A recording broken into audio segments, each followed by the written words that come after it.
Мне было 16. День моего рождения. В тот день я, как обычно, только вышла я из дома не в 7:30, а в 7:00 утра. Он был администратором спортивного зала, позвал меня и сказал: «Девочка, иди сюда, я тебя зарегистрирую». Я знала его, поэтому я не боялась подходить к нему. Он сказал мне, надо спускаться, журнал там. Я стала спускаться, следом спустился он. И за мной закрылась дверь.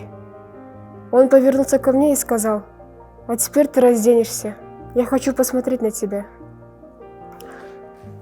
Я стала делать то, что он хочет. Разделась.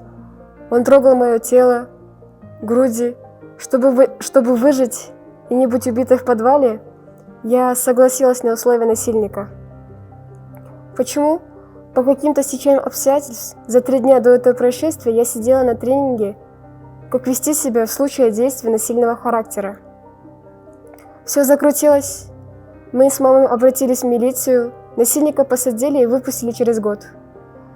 А я потратила много времени на работу с психологом, чтобы побороть мое же чувство отвращения и ненависти к своему же телу, к телу, что я считала грязной.